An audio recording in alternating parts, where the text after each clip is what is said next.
My name is Rachel Morgan, and on paper, my life looks perfect. From the outside, I'm the woman who walks into meetings wearing silk blouses that catch the light, heels that click like confidence against marble floors, and a smile sharp enough to disguise every scar I've ever carried. People see me now, successful, composed, untouchable, and they'd never guess how many times I had to rebuild myself from nothing. The city skyline stretched wide from my penthouse window as I leaned against a glass, a cup of coffee warming my palm. Below, cars streamed like veins of light, and somewhere in that endless hum, I reminded myself that I'd earned all of this. Every polished surface, every hard-won victory, every quiet morning where I didn't wake up begging for scraps of love from people who were supposed to give it freely. Then my phone buzzed. A name flashed across the screen, one I hadn't spoken in years. My sister, Jessica. For a moment, my throat tightened. Memories, sharp as broken glass, pressed against me. The sound of her laughter, the way her hand slipped into mine when we were little girls, and the day she slipped something else from me too. My engagement ring. The one meant for my future, my promise, my beginning. She stole it, and worse, my parents let her. I pressed the phone tighter in my hand, the silk cuff of my blouse brushing my wrist. The irony wasn't lost on me. After everything, after all these years, she still had the power to make my heart race. And this time, I wasn't sure if I wanted to answer. I was 24 the day Daniel Hayes slipped the ring onto my finger. It wasn't the most expensive ring in the world, but it was ours. A simple oval-cut diamond set in a slender gold band, the kind that caught sunlight and sent tiny sparks across the walls.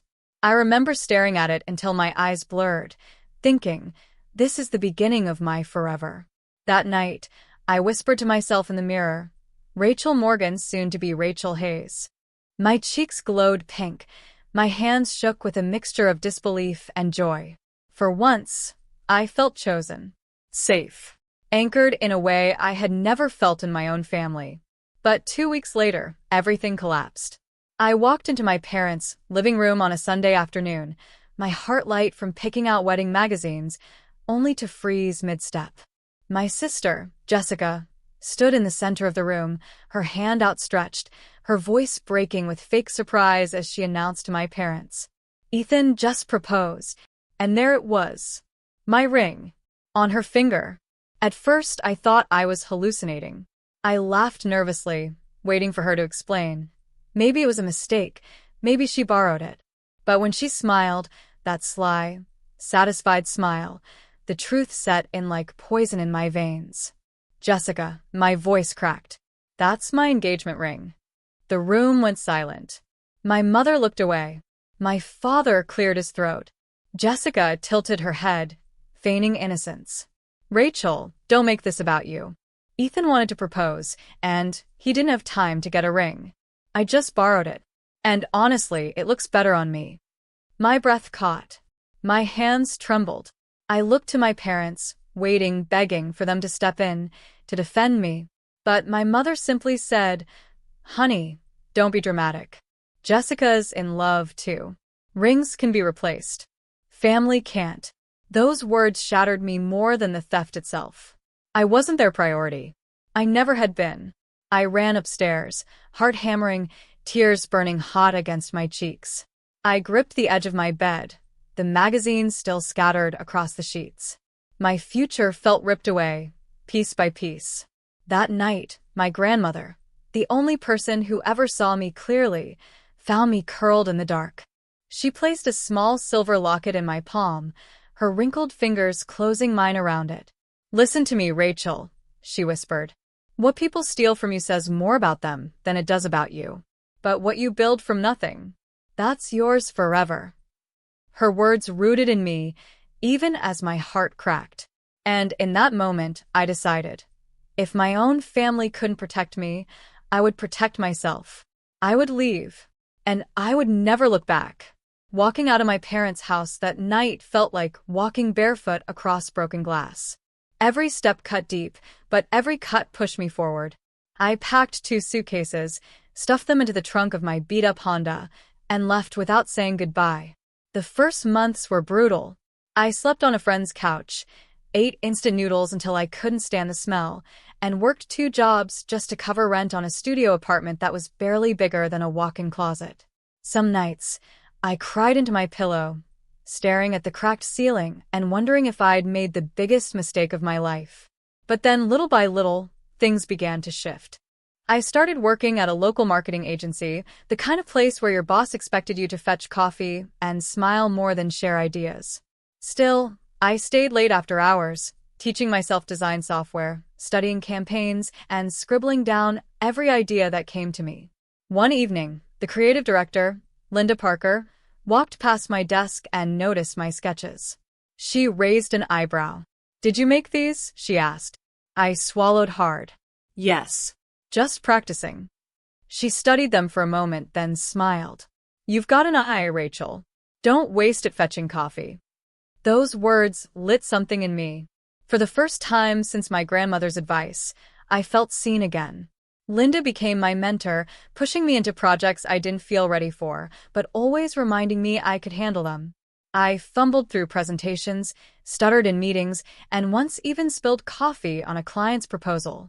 But I also landed my first small campaign, and when it succeeded, the client asked for me by name. The first check I earned with my own ideas felt like oxygen in my lungs. I framed a copy of it, not for show, but as a reminder that I was building something from scratch. As months turned into years, I began freelancing on the side. Late nights at my kitchen table turned into weekends building entire strategies for small businesses. Word spread, slowly but steadily, until I was earning more from my freelance work than my agency salary. I posted modest updates online, excited about a new project or grateful for opportunities. Nothing flashy. Nothing my parents could twist into arrogance. They assumed I was barely scraping by. They never asked, and I never told. By the time I turned 29, I had launched my own firm, Morgan Creative. It started with a single rented office and one assistant who doubled as receptionist, but within 2 years, it grew into a team of 20, with clients that other firms envied. Behind the glass walls of my office, I often thought back to that ring, the one Jessica stole. She had taken my promise of a future, but unknowingly, she gave me something greater, the fire to create a future that was entirely mine. Still, I kept it hidden.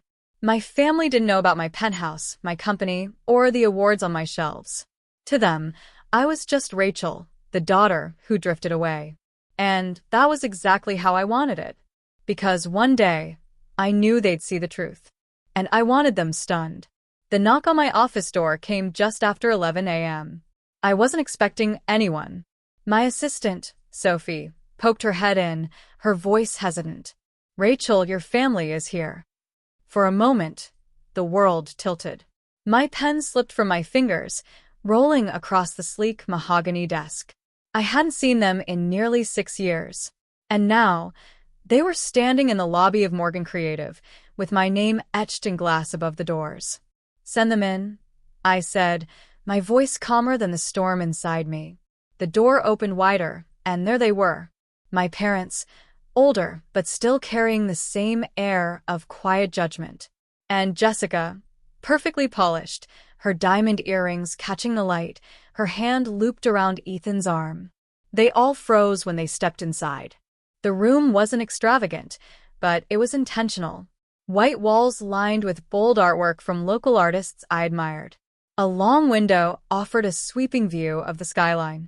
On the shelves behind me sat framed photos of milestones. My first campaign, my team celebrating our expansion, an award from the National Marketing Association.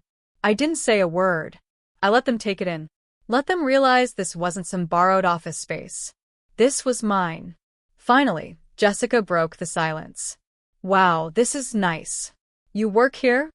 I leaned back in my leather chair, folding my hands. "No, Jessica.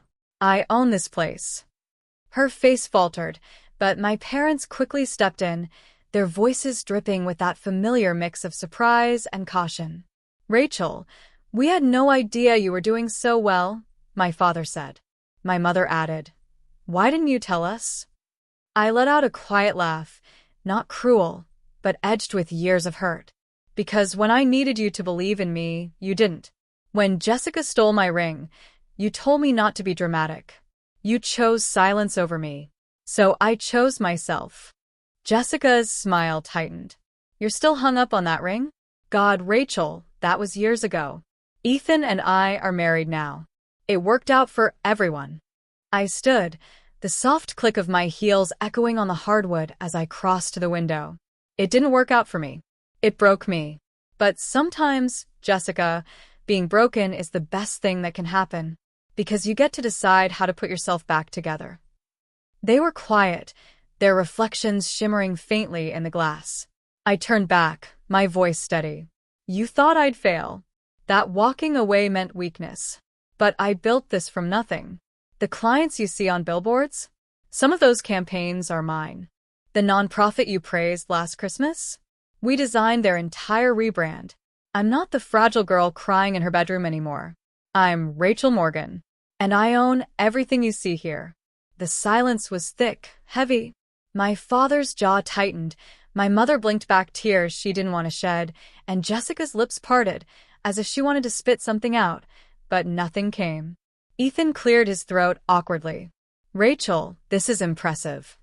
For the first time, I smiled. Not out of spite, but out of peace. It's more than impressive. It's mine. I walked back to my desk, fingers brushing the silver locket in my drawer, my grandmother's gift, the reminder of who I was and who I could be. Now, I said, settling into my chair. Why are you here? Surely it wasn't just to admire my office. And that was when my mother whispered the truth, her voice breaking. Rachel, we need your help. My mother's words hung in the air like smoke after a fire. We need your help.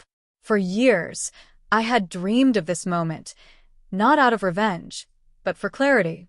To finally see them come to me, not with judgment or dismissal, but with open hands, asking. I leaned forward, my elbows resting lightly on the desk. What kind of help? Jessica shifted uncomfortably, smoothing her perfect blouse. Ethan's business is struggling. We thought maybe you could advise us. Or even invest. There it was.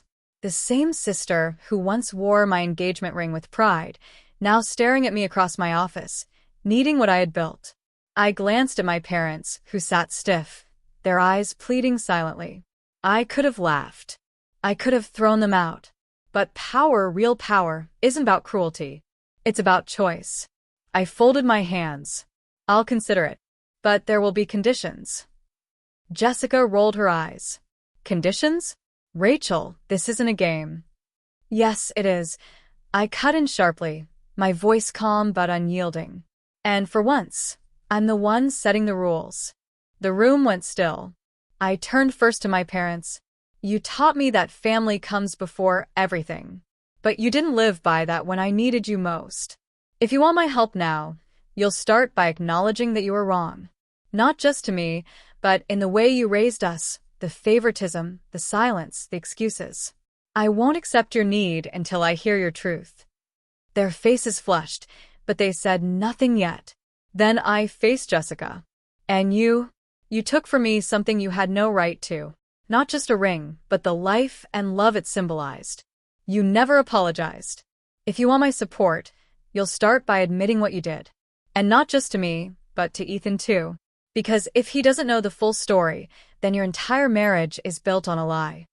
Jessica's mouth opened, then snapped shut. Ethan turned to her slowly, suspicion flickering in his eyes. I didn't flinch. One more thing, I added. If I do help you, it won't be charity. You'll work for it.